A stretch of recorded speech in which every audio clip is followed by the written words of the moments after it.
In sum, I'll say that the entire processes leading, starting from the electoral campaign, which was cut short because of circumstances that we are all aware of, which made it impossible for the candidates actually to expose their agenda fully to their population, meaning that many people went into these elections looking for change and not programs.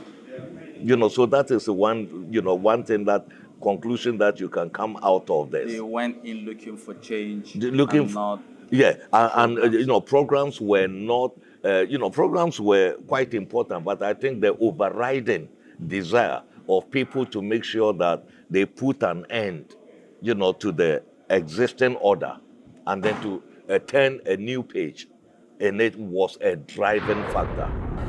Good to have you join West Africa Democracy Radio, sir. Yeah, I'm happy to be with you. Yeah. First off, congratulations to you for the hard job. At least Senegal, despite the tension, passed off peacefully. But let's understand how much of coordination, resources, and of course, maybe logistics on the part of ECOWAS that went into the planning and the conduct of the elections. Yes. We should remember that the pre-electoral period in this country dates back to 2021. When there were concerns about whether the president was going to be a third-term candidate or not, before even we came into who is disqualified, who is not disqualified, who was bribed by the Constitutional Council, who was not bribed. ECOWAS was monitoring all these processes. ECOWAS intervened, at times through quiet diplomacy on some of the issues, and when necessary, we issued statements as and when. Since the announcement by the outgoing president, His Excellency Macky Sall, to postpone the elections of 25th February originally, ECOWAS has issued a minimum of about 4 statements on the situation. It's about calling for calm, calling for the rule of law, and then the institutions in Senegal to take their course, and then all that, and then encouraging inclusivity, dialogue in the resolution of critical issues in the electoral process. So we've been very much engaged. We've also been in contact with the, working together with the African Union on many of these issues, and together with also the United Nations Office for West Africa and the Sahel. So we have deployed an array of tools. Yes, and in terms of direct electoral assistance, ECOWAS deployed a fact-finding mission as far back as November, just to see what was happening. That was the period leading up to the Parage. So, what were some of the major findings of that fact-finding mission? Yes, the major issues were, as followed. People did not have confidence. That was the number one.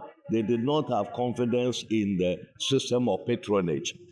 That was in place. In particular, the sort of the way in which candidates were arranged. For parrainage, they said it didn't ensure equity. Some of them, also felt that the instrument being used, in order to go through the parrainage system were opaque. They were not transparent. So we needed to contact the Constitutional Councils, who oversees this with the new structure that had been brought in place to oversee the parrainage system. That was actually the number one issue when we were here for the fact-finding mission.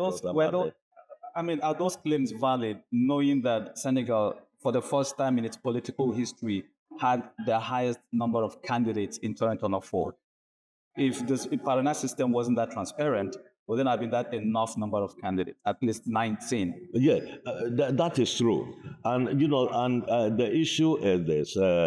It could still have been, according to our interlocutors, the system could still have ensured greater equity. In particular, there were important political figures in the country, and because of their position, on the queue, they were not able to go through the Parana system. Not because they didn't have enough registered voters to support them, but because you know that each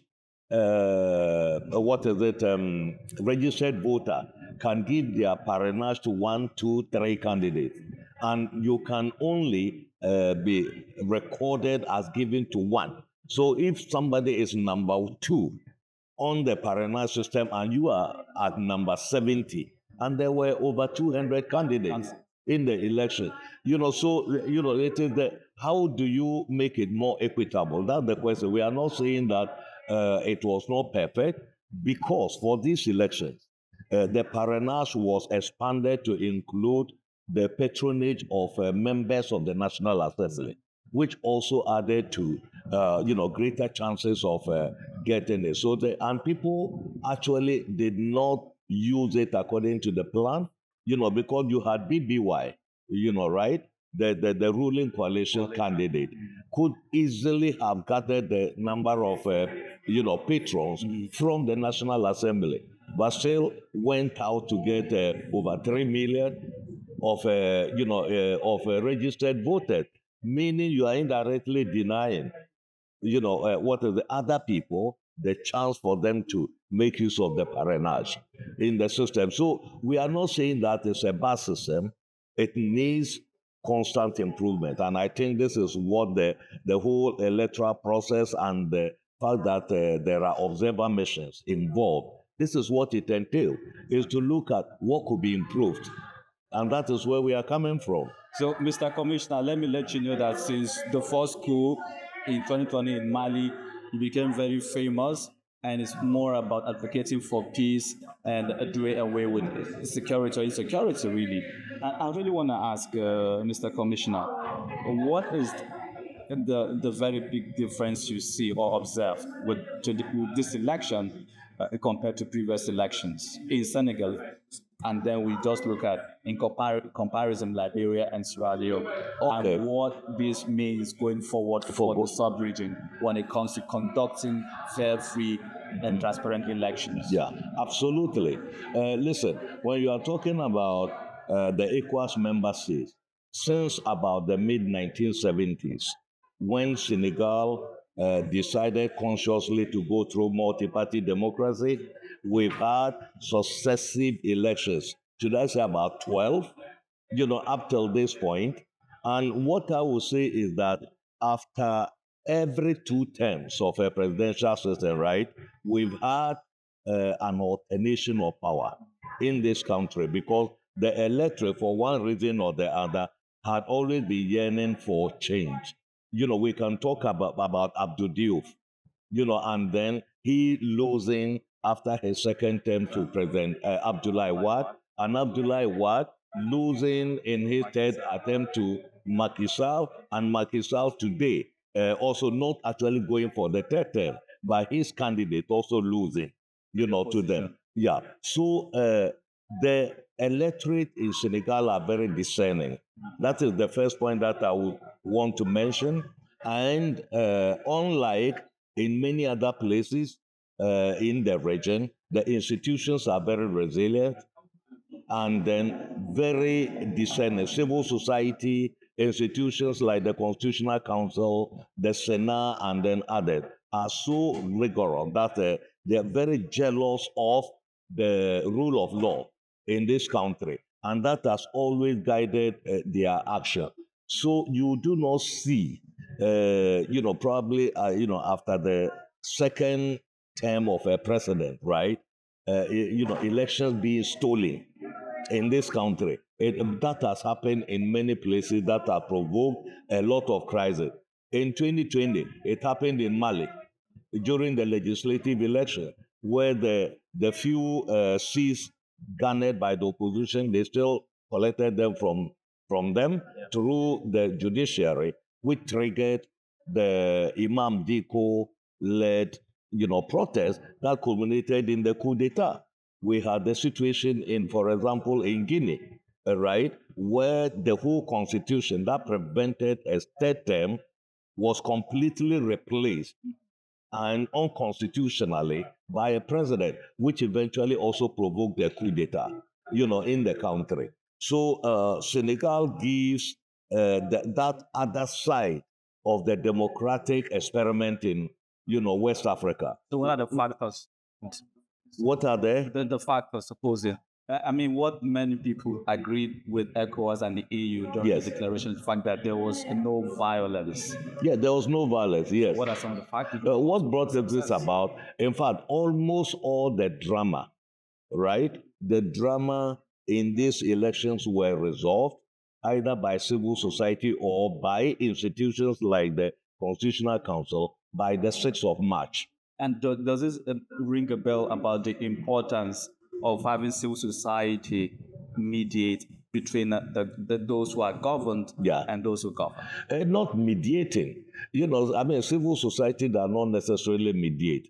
Civil society shall be a watchdog over the society, over the organs of state for them to do the right thing. That is number one. Number two, when I tell you that up till the 6th of March, there was a lot of drama. After that, things, there was no tension and other things. One of the factors you have to mention is the fact that this was the first time in the Senegalese electoral process that the incumbent was not a candidate in the election, and the key opposition figure in the person of Ousmane Sonko was also not a candidate. So I think with the boogeyman, many people were determined that they would not allow the president to go for a third term. The president came out publicly and announced that he was not going for a third term. That lowered tensions. And then when they saw that still, even though he was not going to run, there were games being played, in order to either postpone the elections or anything like that. All the institutions in the country, the citizens and their institutions stood up, for the right thing to be done in the country, and they were able to resolve that. That is number two. Number three, you should also welcome the courage of the, president in pushing through with the amnesty law. That actually released many of the key candidates like Ousmane Sonko, not a candidate, but a key opposition figure, and then Bassirou Diomaye Faye from, jail. That helped actually to diffuse, the tension that we had observed leading up to the 6th of March. So, Mr. Commissioner, I'll come back to something you said. I still believe, for me, that so far Senegal tensions have only been lowered, not completely removed. Yeah. But before we come back to that, just give us a summary of the declaration today by ECOWAS regarding the election, a brief. Yeah. In sum, I'll say that the entire processes leading, starting from the electoral campaign, which was cut short because of circumstances that we are all aware of, which made it impossible for the candidates actually to expose their agenda fully to their population, meaning that many people went into this election looking for change and not progress.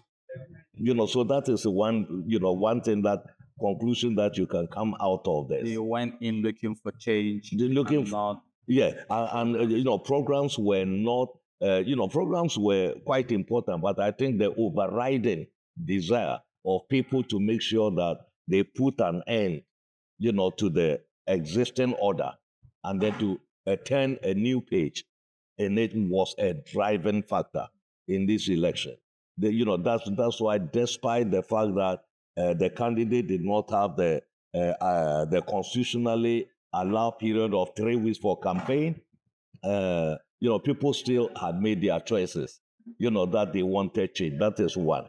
Number two is the professionalism, of the electoral management bodies, in the country, and then also the republican nature of the security forces, in the security arrangements over here, was also a major factor in all that. And the fact that the electorate in Senegal have had a very long gestation period when it comes to participation in, the democratic process, right? So it is not something new. This is a country, I mean, one of only two countries that have never experienced a coup d'etat in our region. So they have that culture in them, and I think there was a lot of discipline among the electorate, the security forces, and then others. And all this, the cumulative effect is a positive outcome of the election that we have seen, yesterday, on the 24th of March. And just before we cap this interview, give us a brief also about your recommendations. Yes, I had already mentioned one of the, the key recommendations. That is to have, even though the parrainage system, is a necessary evil in order to cut down the number of, about the 200 plus candidates and other things, it still requires some level of improvement, and also something like the whole question of equity, as far as the selection of candidates for important elections that like we have. It is also the cost of elections. The cost of elections is one of the banes of democratic backsliding in our region. So understand that this cost the state 14 billion. About 14 billion CFA, which is, and that is the official cost, okay, of the election. You are not even talking about the what is it? The costs that have not been captured officially.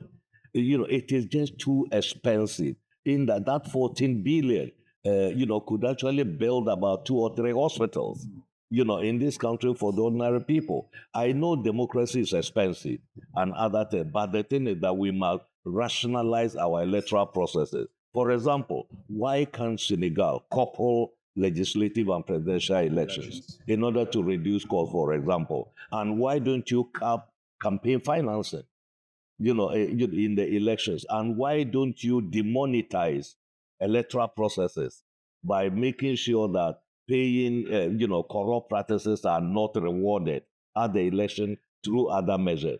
That is on the course of election that I think, something, has to be done as far as that is concerned.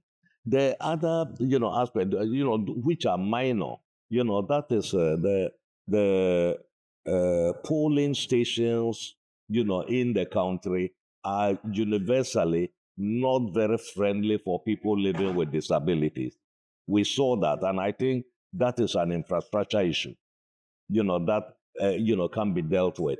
But in terms of the materials for the election itself, I feel that there is a lot of waste that can be cut off. For example, we visited polling stations where you had piles and piles of ballot papers belonging to individual candidates after the votes had been cast. Excessive number, in it, together with envelopes. If people are not disciplined, there can be ballot stuffing.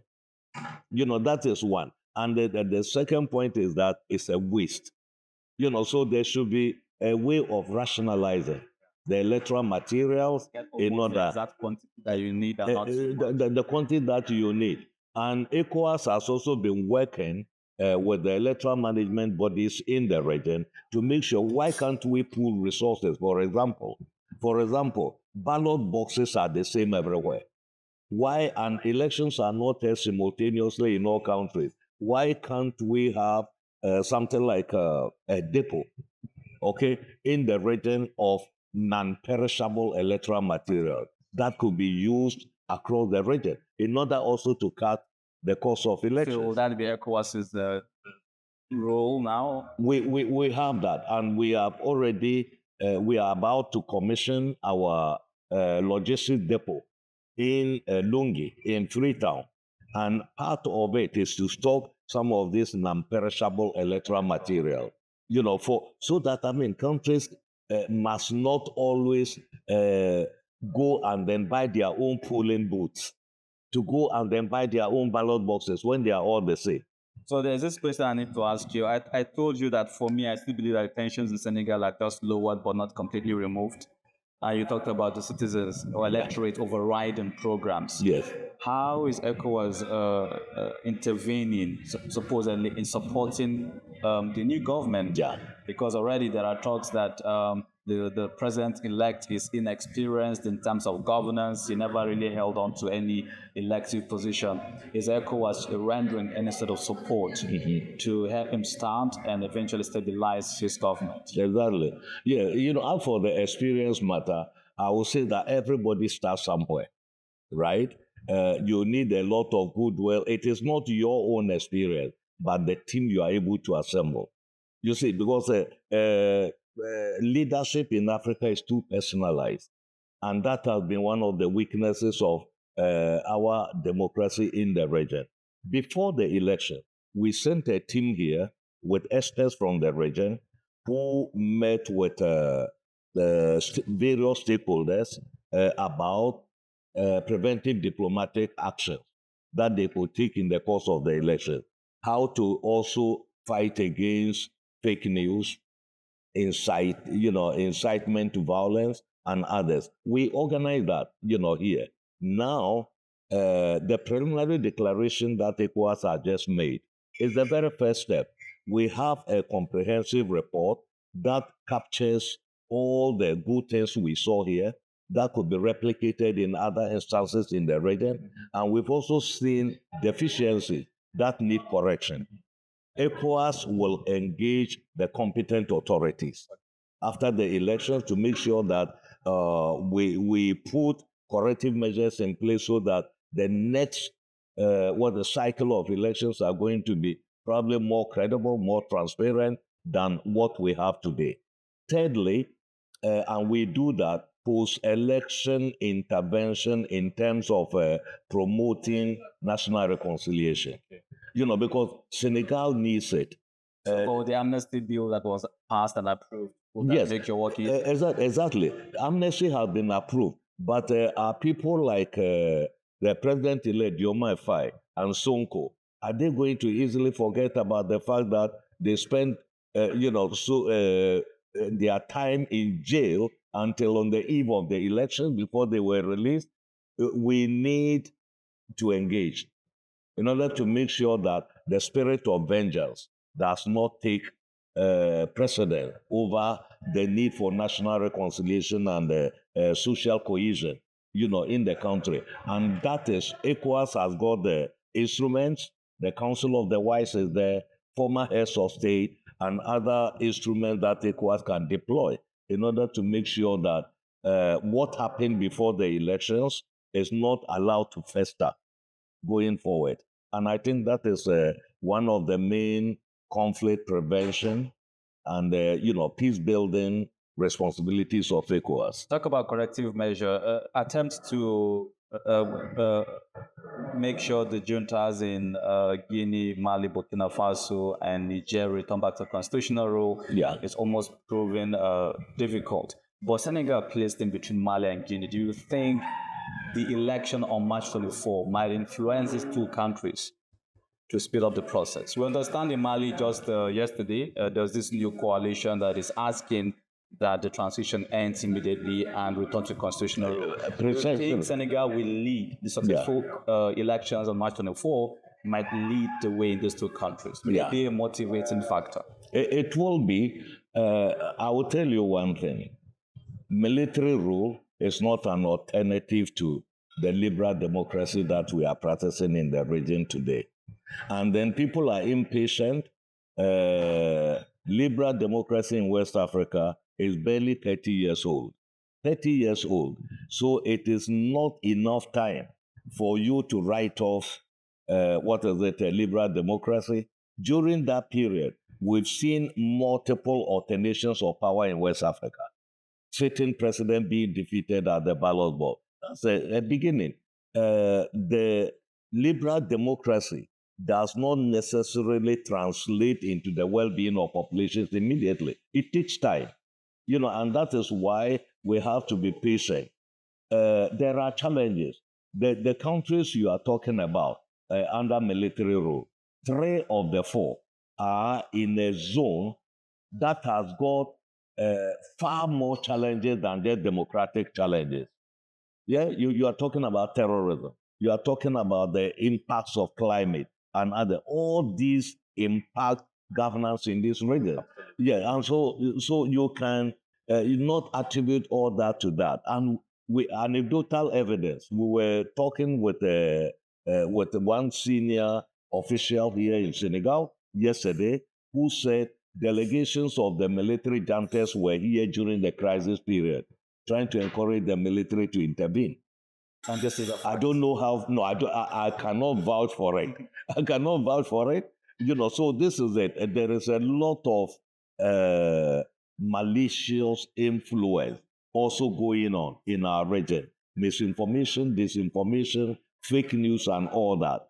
But in all the countries that have gone through military rule on the continent, sooner or later, the population will seek answers. Yeah, because the military primary function is not to govern. And sooner or later, every military regime will be found out. So what ECOWAS is saying, is that, listen, we have removed all these sanctions from these countries. Well, some people would argue that it took too long to remove the sanctions. It didn't take. And then it even impacted more on the ordinary civilians and not the full leaders. Listen, we imposed very similar sanctions on Mali. Okay, we imposed similar sanctions on Mali in 2020, 2021. After the first coup, Mali agreed eventually within a short period on a transition with ECOWAS, and the sanctions were removed. We had the same thing in Guinea. The sanctions were removed. So it's a quid pro quo. We imposed sanctions on Niger, but Niger was, proving that whatever we did, they were not going to budge. And the thing is that our protocols have been endorsed by all these countries, signed up to by them, where we say unconstitutional changes of government is not acceptable in the region. And once they happen, they attract sanctions. Once they happen, we apply sanctions. But were you going to literally invade Niger? No. When you said we were going to do that? No, I don't think listen, the military option was on the table. It was not a feasible option. It was on the table. The thing is that ECOWAS has an array of tools, right from sanction, commercial, financial, sanction, the border closure. Now decided the heads of state that, no, I don't think this is the right approach.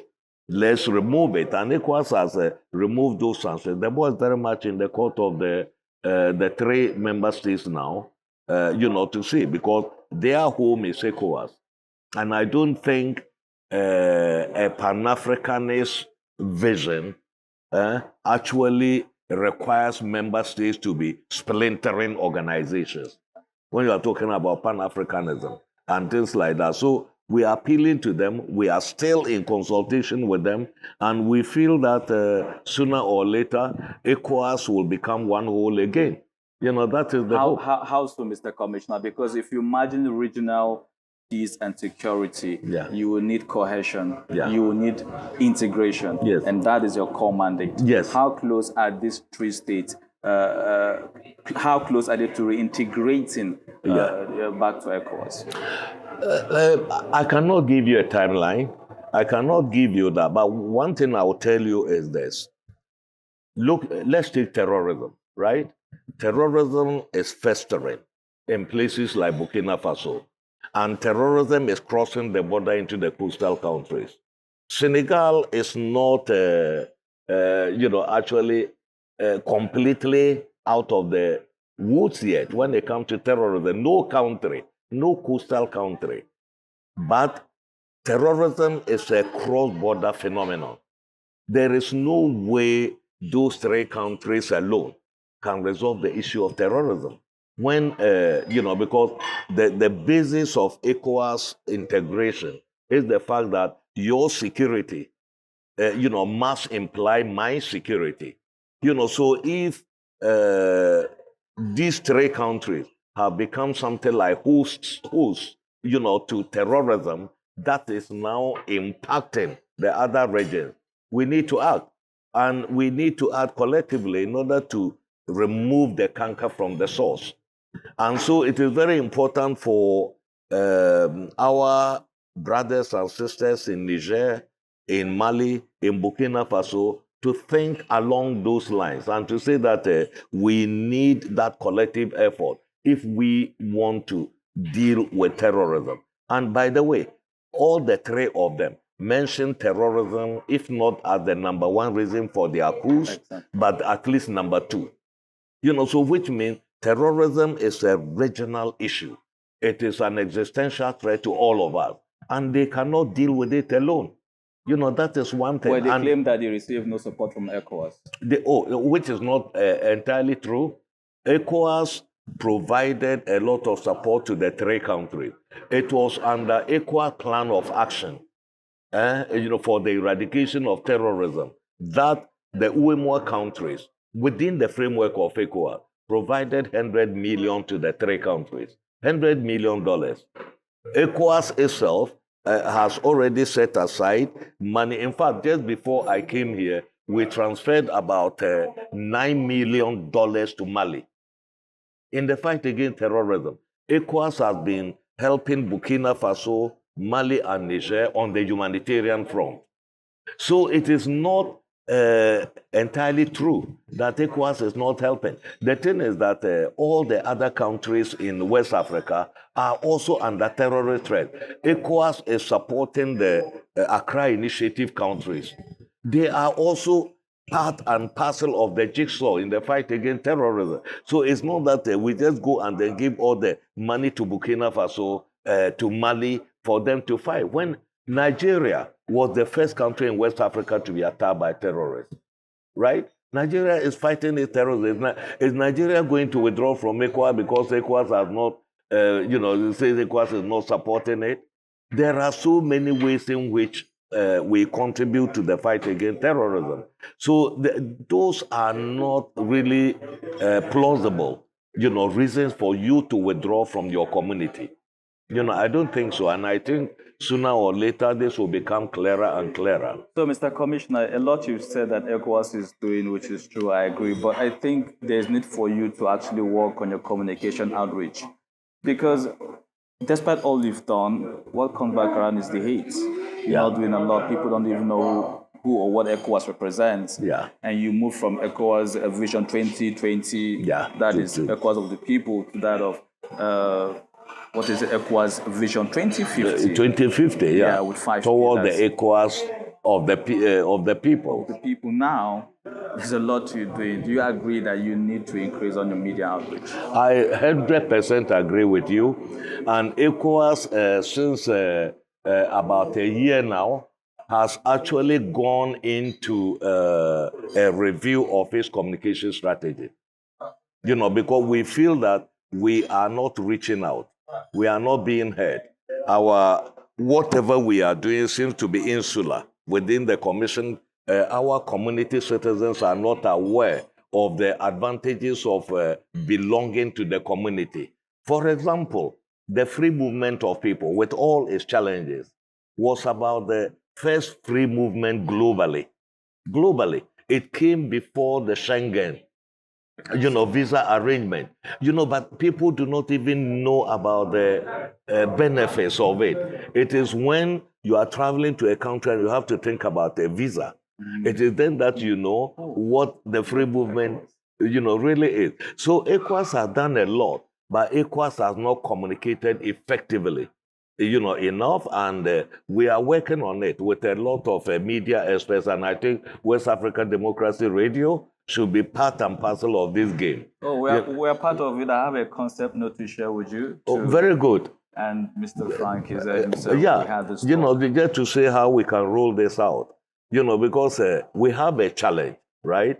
Today, the phenomenon of social media, AI, what is the technology, and other things makes fighting fake news, disinformation, and misinformation very, very, very difficult. But ECOWAS should find a way to tell a story. And I think that is where, WADR and then other media experts in the region. If you observe, we came here with 2 media houses during the elections.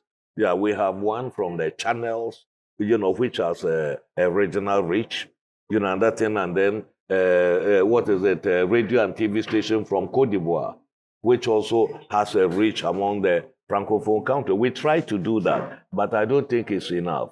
Yeah, so WADR is a regional radio. Exactly. We have over 100 partner radio stations. Yeah, exactly. In all the ECOWAS member states. Yeah. Plus, we have reporters in each country, so we can work together to report the activities. You are most welcome, and then we will be very, very honored to have you working with us. In the course of democracy. For the course of democracy, yes. My last question, sir. Yes. Ghana is going to the polls in December. Yes. And each time is election time in Ghana. Ghana becomes almost a volatile nation. There is, hate speeches everywhere, cursing here and there. People sometimes get killed, and there's never any incident of anybody, any arrest or prosecution. The last election, people were killed, including 2 journalists or so. Mm-hmm. Nothing has been heard of that. Yes. Is there anything ECOWAS is doing to make sure this time, come December, that Ghana conducts its elections peacefully? Yeah. You see, the story of Ghana is very, at times, it's even ironic. Ghana has a very developed infrastructure for peace. Ghana has got the National Peace Council, which has got branches all over.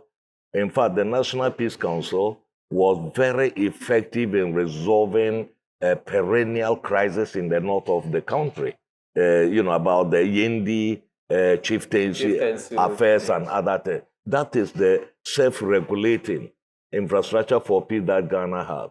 In electoral matters, the Ghana has what they call the IPAC, Interparty, what is it? IPAC. Yeah. Yes, IPAC. Advisory Council. Exactly.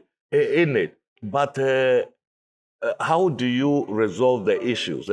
When electoral disputes in Ghana have always been resolved post-election in the courts. In the court. That is also one of the traditions.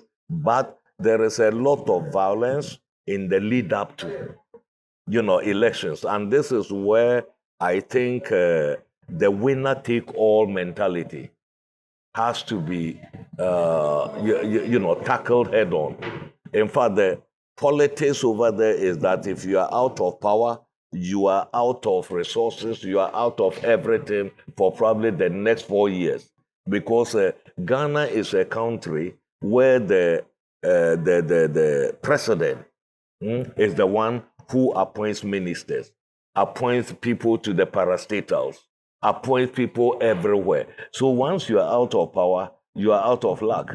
So the election become a do or die affair. So I think we have to look at the root causes of some of the electoral violence that we have witnessed in Ghana, recently, and at times even going to what people will call ritual murders, for elections and things like that. These are all a drawback on the democratic culture in the country. This is a country that has had alternations of power since 1992, but the violence has to be, reduced. That's why people were a bit shocked about the fatalities that occurred in Senegal, because it was something a bit new, in the political discourse and engagements in, Senegal. But because elections have become a do or die affair, and I think this is what we need to reduce, one.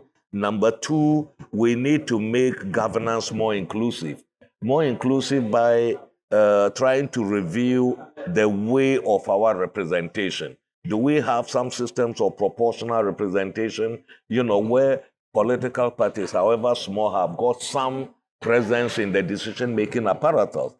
I think those are the causes. Of course, the other is intervention, diplomatic intervention before the election, which ECOWAS does all the time. So we are very soon going to deploy. We've already deployed a mission to Ghana to go and discuss with the competent authorities about our findings in the last elections. Okay, so based on that, we are going to deploy a fact-finding mission that would also try to identify the hotspots and some of the burning issues so that we can use the tools that ECOWAS has, whether the Council of the Wise, former heads of state. You saw the former President Jonathan here. Yes. He's the chair of the ECOWAS Council of the Wise. He's also the chair of the West Africa Elders Forum. All those resources are available in the region. That will be deployed in order to make sure that differences are resolved peacefully. And that is one of the main, tool that ECOWAS possesses. And no matter what happens, we are going to ensure that come December, the elections in, Ghana are going to be peaceful and all that. And there are so many, parallels with Senegal. In Senegal, we're talking that, okay, the incumbent didn't take part, the key opposition figure didn't take part. In Ghana, for the first time in its history, the two main candidates are coming from one region of the country, Bawumia and Mahama, which adds some other, elements to it. And then you can also see some fissions, divisions within both the NPP, the ruling party, and then the NDC, the opposition party. So there is a lot of uncharted, waters that Ghana is going through. And I think all of us have a responsibility, WADR, the ECOWAS Council of the Wise, and ourselves, to make sure that we intervene to make sure that we don't give opportunists, right, a reason to intervene in the democratization process. Because this is what is happening. Wherever there is a problem, you see people encouraging military coups, in the region, because it seems like they are too few, they need more people.